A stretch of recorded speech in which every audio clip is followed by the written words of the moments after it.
the new traditional in a most traditional church, how the pandemic has reshaped American Orthodox Christian churches.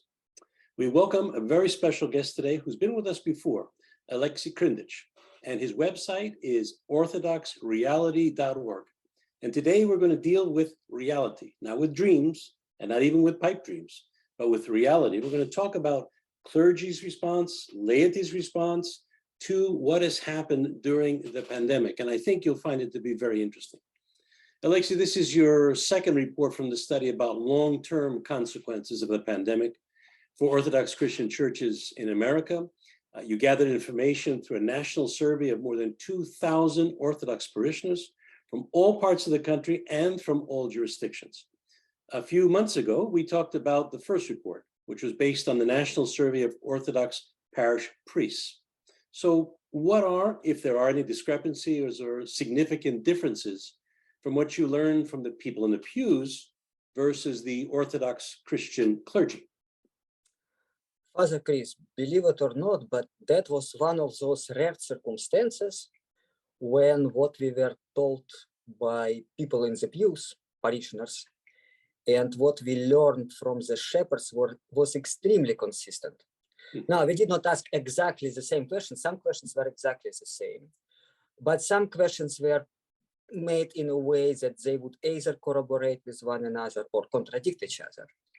And I was amazed how close was information which we received from clergy versus what people in the pew told us. And mind you, we didn't do the survey in the same parish. So clergy and laity in this survey were not related, at least most of them were not related to each other. So bottom line is extremely similar. No major differences in opinion, no discrepancies. Of course, certain percentage point can go one way or other, but extremely consistent. That's interesting. And during the past 2 years, most of the parishes, whether we like it or not, suffered losses in their total membership. And even more dramatically, number of people who've been attending the liturgical services since churches reopened in person had fallen. So your report indicates that about 25% of the parishioners say they now attend worship services less frequently than prior to the pandemic, and only 5% more often. So when asked about the overall involvement in the parish beyond worship services, you say 39% indicated decrease in participation, and only 27 reported greater involvement.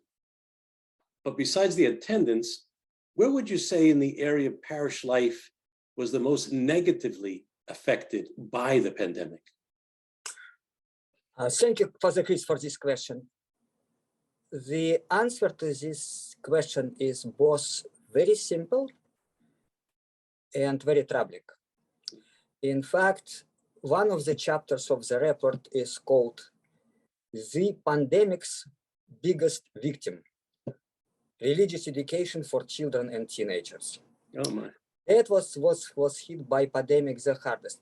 First, I'll give you just a few pieces of data. If you look on your typical median parish in the United States,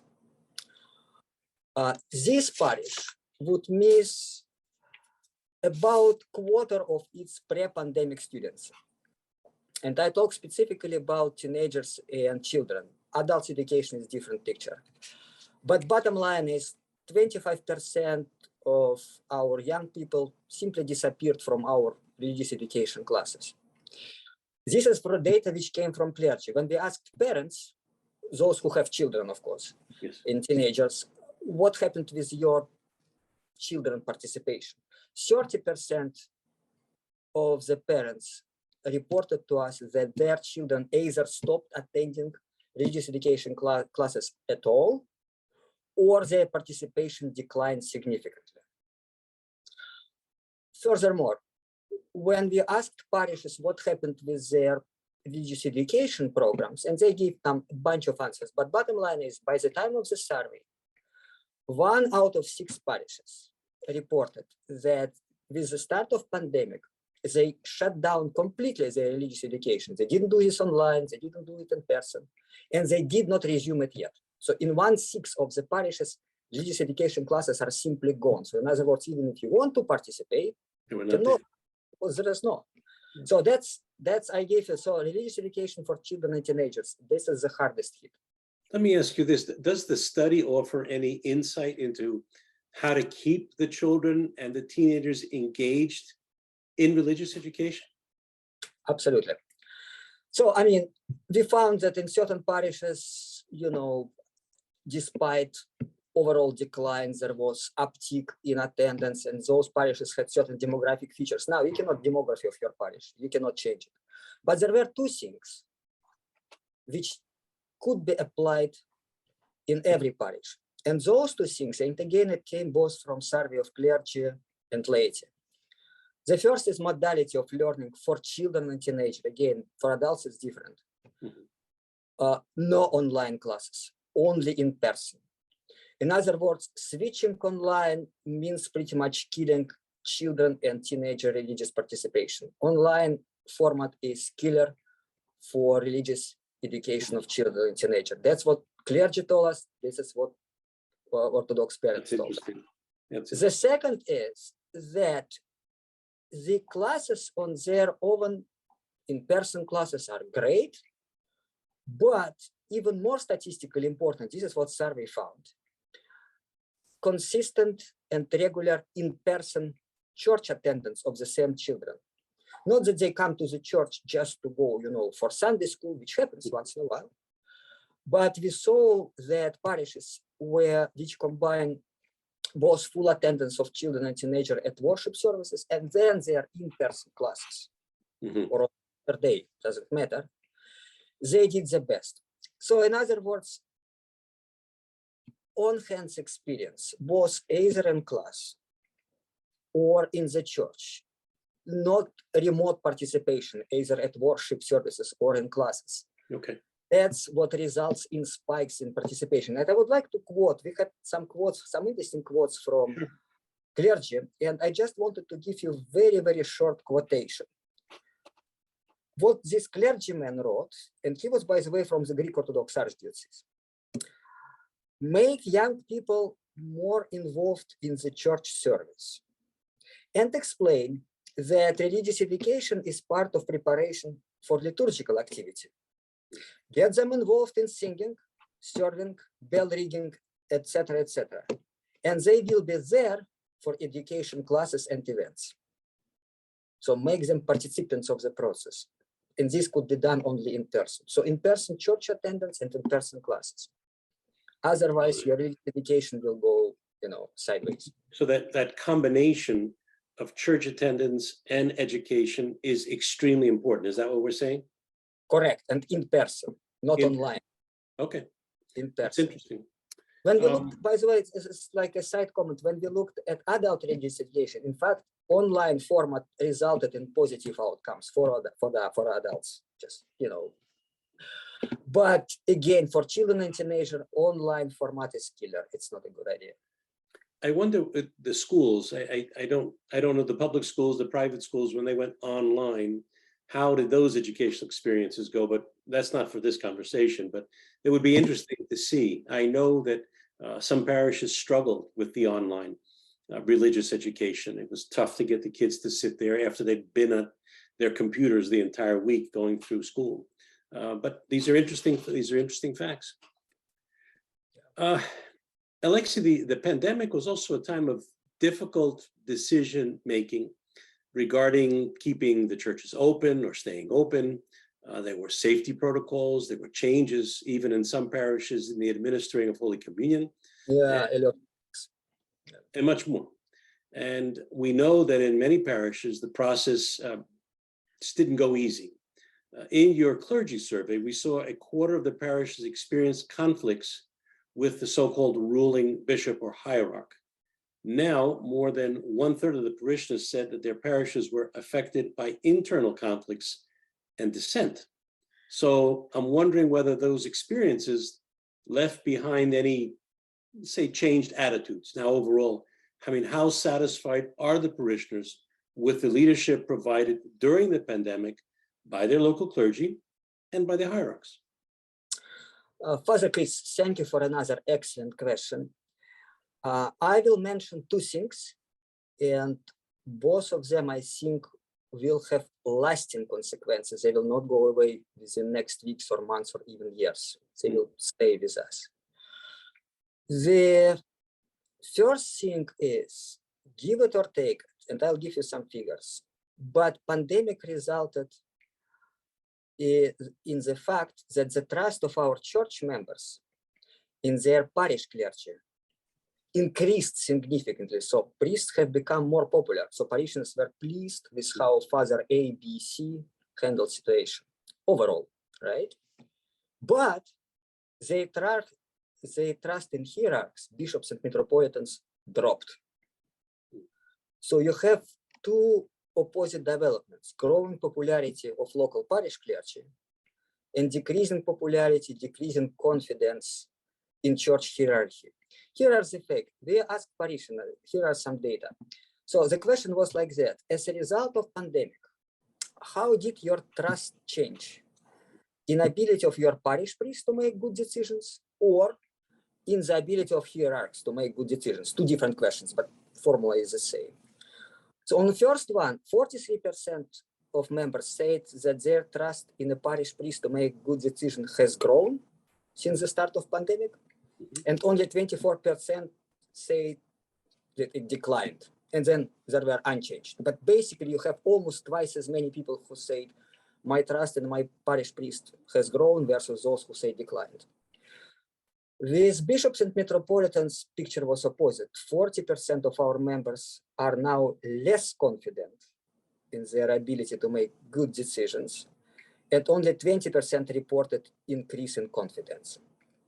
So the first thing, like I said, changing picture of whom people trust and whom they don't trust. Okay, and I think we should, let me just jump in for a minute. I think we should also state that basis of this question too is the fact that we have not experienced worldwide an event like the pandemic. Correct. And I think for many hierarchs, many priests, many people in their own families, we're all trying to find our way many times in the dark. And it was a very, very difficult and brutal time for some people. So I think we have to be, somewhat fair in that as well. Go ahead, I'm Absolutely. sorry. And actually my second comment would exactly explain why it happened. I was not suggesting that what happened with this change in the trust was absolutely fault of our hierarchs, no. But let me explain, and the second comment will explain, second figures will explain why it happened like that. So we know that Orthodox Church is highly centralized, right? So normally when important decisions are made, truly important decisions, they are pretty much made by hierarchs, and then, they set their guidance. They may consult, with clergy, with lay people, but ultimately it's bishop who decides what his diocese does, right? Mm-hmm. Well, pandemic was unique in a way that each parish found itself in an extremely unique local context. Each parish community reacted differently. You have more old people, fewer old people. Each parish was in different counties and states had different legal frameworks, all these interesting things. And under these critical circumstances, this traditional model of centralized decision-making, and not very fast decision-making, it takes a while for bishop, to decide, was not workable, because parishes needed to make their decisions quickly. Yes. Remember how quickly things were changing during COVID, we were trying to, so no time to wait for bishop. And sometimes bishops' decisions were a little bit out of touch with local reality, and I understand why. We have bishops with, with multiple dioceses, and the bishop probably doesn't know exactly legal framework here and there, right? Mm-hmm. But outcome, my second comment was that our parishes during pandemic learned how to make decisions by themselves, creatively, locally, and without waiting for their dioceses. So 33% of our priests, which means 33% of parishes, agreed with the statement that during pandemic, my parish became accustomed to making decisions locally and without waiting for guidance from their diocesan headquarters. So parishes already got this test, independent decision making. But even more interesting data came from the second survey of lay people. So one of the questions was in lay people survey, how important should be the following sources of authority in decision making in future critical situations like pandemic? So when it's really crisis situations, 50% of respondents, and it's a lot, said that open deliberation within entire parish community with all parish members should be major source of authority for future critical decision making in critical situations. So the question which remains open, it is clear to me that parishes already acquired experience, but also probably test for local independent creative decision making. Now, the question which remains open, because we haven't lived much past pandemic, how this new test, this new experience would fit in our still highly hierarchical church? Will there be any discrepancies, tensions? That remains to be seen. But again, the data tell us that parishes learned how to make decisions by themselves without waiting for diocese. Okay. I'm serving currently as an interim at St. Nicholas Church in San Jose, California, which is under the Greek Orthodox Metropolis of San Francisco. And they had created a committee within the parish that had a doctor and very different, diverse group, about 6 or 7 people, along with the council. And they worked with the metropolis and would listen to what was happening and therefore carry that to the parish. It was difficult, but I have to say they were extremely effective. And I hope that we learned our lesson, that we can pull in our parish the best we can find in order to deal with these types of things. I want to switch now a little bit to the online positions. In my opinion, I feel that the online is here to stay, but I also believe that the church is here to stay. So people are now living in 2 very different realities. And I want to talk with you about what your study showed about the parishes and religious services online. In the report, presently, almost 2/3 of the parishes offer religious services online. That's amazing. And you also found that a clear majority of parishioners, unlike clergy, are supportive of keeping the virtual services as an option to attend. Looking to the future, does the study provide any insight on how powerful that so-called online mode is likely to become in the lives of our parishes? I mean, both for worship services and for other parish activities and even ministries. Well, first of all, I totally agree with you that it looks like a lot of things during pandemic and post-pandemic went online and probably will stay online. More people are working remotely. Yes. People don't go in for in-person business meetings. That's something which came and will stay with us. But coming closer to your questions, what is the future of this, what I call online modality in church life? And this is not just about worship services. It's about activities, ministries, religious education, work with catechumens, I don't know, small groups. Despite the fact that 2/3 of our parishes offer online services still, they just started during pandemic and they keep doing this. And despite the fact that majority of our church members are in favor to keep those options in principle available, the survey data suggest that the future of this online modality in the lives of our parishes will be very limited, believe it or not. Will be, and again, say that please? Very limited. Okay. So we will definitely not become online church. That's what came from the survey. And let me explain why. There are 3 major reasons why, at least 3, maybe more than 3, but at least 3. The first one, actually personal preferences of our church members. Yes, 61 or 62% of them say that they are in favor of keeping online services in principle as an option. But when they were asked what is their personal preference for attending online, in person, or mixed. 88% said in person. And in fact, by time of the survey, the question was, if a COVID would be not a concern, what would be your preference? 88% say in person. And by time of making survey, which was already like 3 or 4 months ago, in fact, 75% attended mostly or exclusively in person. Then we asked them similar question with regard to weekday services, confessions, religious education for adults, parish business meetings, small group ministries, and the same option. What is your preference? In person, mixture, or online? Believe it or not, even in case of parish business meetings, only 10% say that they would prefer to do this either mostly online. And on the subjects like small group activities, confessions, personal counseling with a priest, spiritual guidance, weekday worship services, Sunday liturgy, absolute majority of parishioners say, given a choice, we would like to do this in person. So this is the first reason. All right. So it doesn't look, people just wanted to get together. Even for business meetings. Even for business meetings, relatively few people said we wanted, to do this online. That's number one.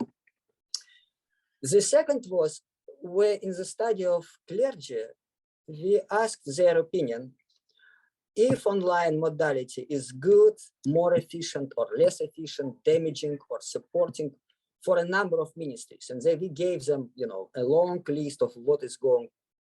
That's an important question. That's an important question.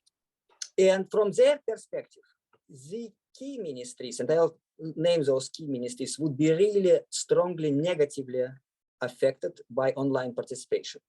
What are key activities in ministries? First of all, attendance. They believe that attendance, if we switch to online modality, Orthodox worship services, given our liturgical tradition, attendance will go down significantly. Number two, any type of youth programs and activities, which is corroborating with our conclusion about religious education. So, basic religious education is part of those youth activities. And the fourth item was any small group activities and ministries. Again, clergy believe that in-person small group activities are much more efficient, attract more people, more engaging than online. And the fact number three, why I don't believe that online modality will have a big future in our church. Believe it or not, we looked at 3 age categories: younger parishioners under 35, middle age 35 to 65, and older folks 65 plus. And we asked them the same 2 questions. One was how you attend now worship services. Online, in person, or sort of 50-50. And the second question was about their general approval or disapproval of online services. Basically, you supported her. To my greatest surprise, I was thinking, young people would be more tend to attend online and more supportive. But it turned exactly opposite way. Really? Our younger parishioners are more likely to come to church in person than middle-aged and older people. Interesting. At least at the time of survey. And then I have thought, well, maybe older people are still afraid, because it's sort of still post-pandemic. But then we ask these attitudinal questions. Are you in favor or, are you against? And we explained because one of the explanations was that online services do not fit into our liturgical traditions. And again, to my greatest surprise, significantly more young people voted, so to speak, against having it even as an option. So if we think that young people are our future, and generationally speaking, they are. I mean, older people will die, etc., etc. But it looks like the preferences of younger folks are for in-person church, not for online church. So for those 3 reasons, I don't see that online format will have a big place in our church life. Okay. I have to tell you, I've been at this now 42 years. This is my 42nd year as an ordained clergyman in the Greek Orthodox Archdiocese. And I would say from my experience that I totally agree with the issue of the church and coming together and worshiping together.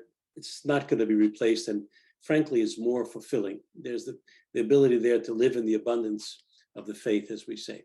But I do find that the meetings are much better online. They go much faster, they go much quicker, same word, really, quicker and faster, but they are more detailed and they accomplish more. That's my opinion, for what it's worth. And your opinion, Father Chris, totally corroborates with opinion of clergy when we ask them which format is better. So they said that adult religious education, business meetings are better, but when we ask parishioners how they wanted it, they reported it's slightly different than what would be your preference. Right. So, well, we talked about different areas of parish life. Is there anything more that you want to add about where they can be actually more helpful? Yes. So my message, by the way, was not to our clergy or lay leadership to shut down online options, because in fact, we did find that there are at least 3 areas of church life for which online modality is good and supports parish life. One was, give it or take. Reality is that in each parish you have core group of parishioners, then you have people who participate, relatively regularly, but maybe, not every Sunday. And then you have relatively big number of people in many parishes who are only marginally involved, right? They still can donate, they still can pledge, but maybe they show in a parish a few times a year, those types of things. They definitely never volunteer. But we found from both surveys, clergy and laity, that online modality is actually instrumental for keeping those marginally members at least somehow involved. It is more convenient for them. Now, you can blame them, they should show up in the church, more often. But my point is, you shut down online options and you will lose quite a few of those marginally involved church members. If you don't care about them, you can do this. But if you still care about those marginally involved, that's number one. And number two, online modality is actually good for work with catechumens and for adult religious education. So in case of adult religious education, you have weekdays, Bible classes, people are working. And they don't have to travel from their home to the church, sure. And those people are really, they're not like children who are, sometimes they're being honestly forced by parents or asked by parents, but those people who decided to participate in adult religious education, they're already motivated folks, right? But it's even more efficient. So work with catechumens and adult religious education online modality is good. So this is why there will be some portion of online life in our parishes, but it's just not that our church life will go online to any significant extent. Gave a lot of attention to about, I think it's 13% of the Orthodox parishes, which surged in vitality because they were much stronger during the pandemic. That's remarkable, given the widespread decline that so many parishes suffered. In these so-called thriving parishes, significant growth in membership was accompanied by an even stronger increase in attendance at worship services.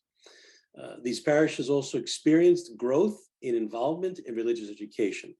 The members reported greater overall church participation, significant growth even in personal faith through the pandemic, and yes, their financial giving also increased. So what is so special about them? What are some of those distinct features of that 13%? So first of all, it was one of those occasions when I mentioned how close were data from clergy and laity survey. When we did clergy survey, we found that 12% of parishes fit in this category of parishes which spiked in vitality during and maybe even because of pandemic. Right. And then when we did laity survey, it was 13%. Well, 1 percentage point is nothing. I mean, so it's like super close. And then we looked based on both clergy data and laity data. We looked at distinct features of those 12 or 13% of parishes which surged in vitality during pandemic and which are now much, much, much stronger than they were before the pandemic. Mhm. And here are those features. Now, it does not mean that all these features exactly present in all those parishes, but this is statistically, they tend to be like that. And let me give you a description. The first one is they tend to have a high percentage of members who are converts to Orthodox faith. The second one, those 30% of congregations during pandemic made strong emphasis on keeping things unchanged, no matter what. Well, they complied with maybe with mask wearings, but they kept their worship services open for in-person attendance. They kept unchanged the way of administering Holy Communion. They kept in-person religious education classes for children, etc., etc., etc. So, Alexei, let me stop you there for a moment. Now, let's remind our audience that we are talking about a pan-Orthodox. This is a study that crossed jurisdictional lines. Is that correct? Yes. Yes. Okay, please go on. I'm sorry. Yes.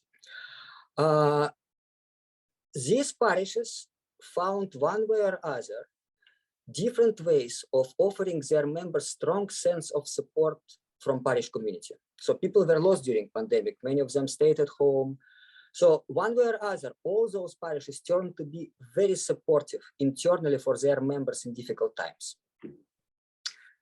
This next feature was that in most of those parish communities, when they made their decisions, safety protocols, whatever, what we are doing, what we are not doing, strong emphasis was given on decision-making with entire parish community. Not parish council, not priest, but entire parish community was engaged in the process of decision-making. Interesting. Then we asked a bunch of questions, a few questions about people's social and church-related attitudes, like homosexuality, ordination of women. And we did it on purpose because we asked the same questions 15 years ago in 2007 study of Orthodox laity. My point is, it's also in report, that overall members of those parishes which spiked in vitality tend to have conservative social and church-related attitudes, more on the right side. We didn't ask political questions, so no politics. It's just social attitudes. Then we also asked people what type of parishes they prefer. Do they prefer parishes where everyone has more or less the same view, or parishes which have people with diversity of opinions, where people discuss their different ideas, views, and try to find common ways of doing things? People in those parishes which spiked in vitality definitely prefer to have parishes where everyone has more or less the same views, so to speak. Then another feature was that their members were strongly opposed of online services. They were pretty much clear that, unlike majority of lay people who generally supported having it as an option, we just discussed it, right?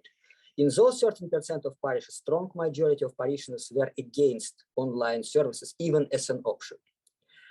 And the last feature was that very high percentage, or at least high percentage compared to other respondents, of members in those 13% of parishes denied the dangers of COVID-19 and efficacy of vaccination. So you have mixed message. You can consider some of those messages positive, some negative, but this is sort of average portrait of those 13% of parishes which spiked in vitality, which attract new members. So, do we know why people were so adamant against online worshiping? Is that one of your questions in there? What were the components of that really irked me, that I didn't like? Right. So basically, they were against because they believed that online option just does not fit in our Orthodox liturgical tradition. You cannot do it online. Things like, obviously you can't receive communion online. They're not going to do that. Not only, but smells, bells, choral singing, kissing icons, sort of Okay. getting blessing from the priest when people That's fair. That's go very fair. online. So that was major motive. Okay. They just felt that online format contradicts the essence of our liturgical tradition. Okay. Alexei, this has been very interesting. I have just one more question for you. Okay. Is there anything in the data from the survey of the church members that surprised you? Quite a few things, but I wanted to mention one, which was both surprising and made me a little bit worried about future of our church. Basically, what the survey indicated is that, and I'll give you numbers after I'm saying what I'm talking about, that overall, pandemic resulted in the fact that the personal faith of our church members has become stronger. So they went through pandemic and now they are stronger believers, in Jesus Christ, in Orthodox Christianity. But it was not accompanied by their increased church participation. In fact, quite opposite. So people have become much stronger in their personal faith. Yes. But less involved in the church. And here are the data. Interesting. So one of the questions was, as a result of the pandemic, how did your personal faith change? 50% said it is stronger now, and only 12% say it is weaker, and then remaining say it's pretty much the same. Okay. So basically, plurality of people tell us, well, I'm stronger in my faith. But then when we asked, you quoted already those figures, but I would remind our listeners, 25% of parishioners say that they now attend worship services less frequently and only 5% more often. Yeah. 39% say that overall, beyond worship services, they participate less in their parishes, and only 27% reported greater involvement. So what is going on here? People become stronger in their faith, but it does not translate in church participation. Are we missing something? I mean, what is going on? Is faith become more personal, so to speak? I don't know. We need to look at it deeper, but this came as a surprise and a little bit troubling surprise. Okay. Stronger personal faith, lower church involvement. Lower church. Well, as we know, life marches on, and your website, orthodoxreality.org, is very important because you bring forward these studies, and we're very grateful to you, Alexei, for all the years that you've dedicated in this field. It's not easy to do what you do. And we also thank those parishioners and hierarchs and priests who responded as well, because we really do need to live in the reality of where we are in this day and age today. Thank you very much, Alexei, for being with us. Thank you, Father Chris. It was not the first time, and I hope it is not the last time. It won't be. Thank you, Father Chris.